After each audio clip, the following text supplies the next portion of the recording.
ये जो गठबंधन है, जो इंडिया अलायंस की बात ये तमाम लोग कर रहे हैं, उस गठबंधन पे, उस इंडिया अलायंस पे कितना भरोसा है, ये जो अभी राज्यों में चुनाव हुए उसमें राजस्थान, मध्य प्रदेश, छत्तीसगढ़ के परिणाम ने बता दिया कि जनता को इंडिया अलायंस गठबंधन पे कहीं कोई भरोसा नहीं, कहीं कोई एतबार नहीं।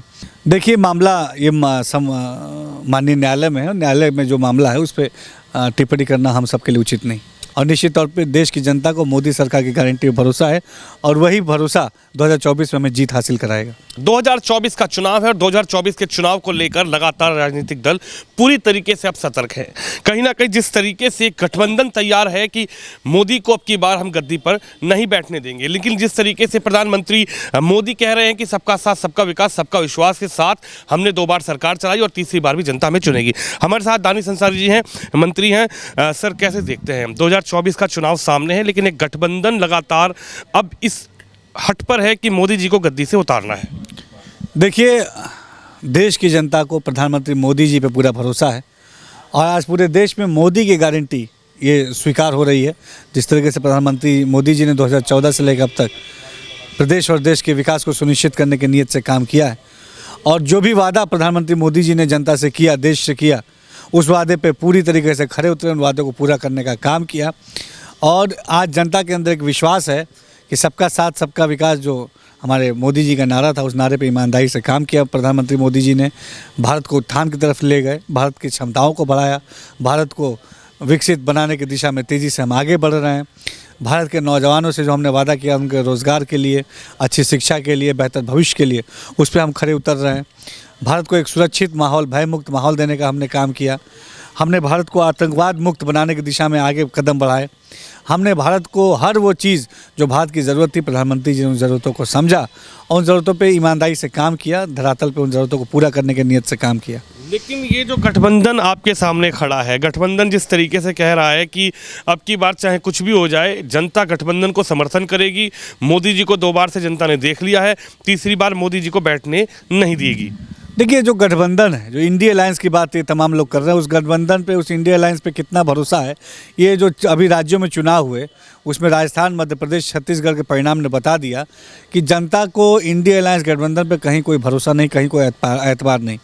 जनता पूरी तरीके से प्रधानमंत्री मोदी जी के विज़न पे, प्रधानमंत्री मोदी जी की नीयत पे, उनके सोच पे, उनके नेतृत्व पे भरोसा करती है और निश्चित तौर पर 2024 में प्रधानमंत्री मोदी जी के नेतृत्व में हम चुनाव लड़ेंगे और देश में फिर से तीसरी बार मोदी सरकार बनेगी। कहा कि 5 राज्यों में चुनाव हुए और उसमें दिखा दिया, लेकिन कहीं ना कहीं ईवीएम को लेकर फिर से सवाल उठने लगे कि ईवीएम है इसलिए 3 राज्यों में सरकार बन चुकी है।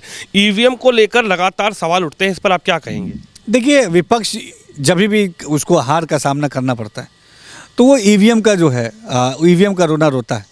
सम्मानित जनता ने अपना मत देकर भारतीय जनता पार्टी और मोदी सरकार की नीतियों पर विश्वास जताया उन राज्यों में, तो निश्चित तौर पे विपक्ष को अपने हार को स्वीकार करना चाहिए, जनता के जनादेश का सम्मान करना चाहिए और ये देखना चाहिए कि जनता के दिल में आज मोदी जी के प्रति विश्वास है।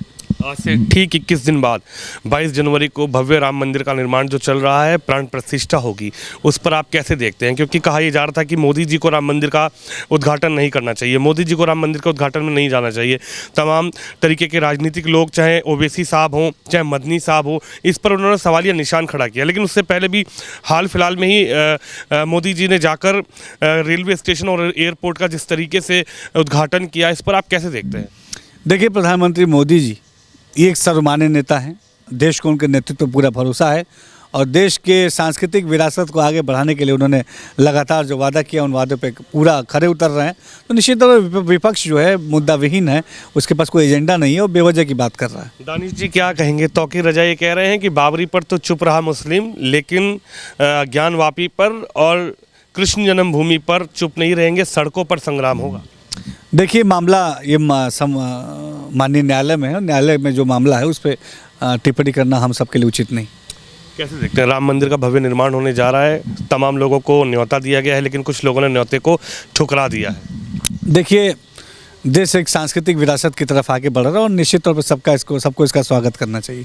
आखिरी सवाल यह है, कैसे देखते हैं? कहा जा रहा है कि राम मंदिर सिर्फ मुद्दा बनाया जा रहा है चुनाव को जीतने के लिए, 2024 को जीतने। देखिए, हमने विकास के मुद्दे के साथ देश की जनता के सामने पूरी तत्परता और ईमानदारी से, सेवा के भाव से काम किया और निश्चित तौर पे देश की जनता को मोदी सरकार की गारंटी पर भरोसा है और वही भरोसा 2024 में हमें जीत हासिल कराएगा।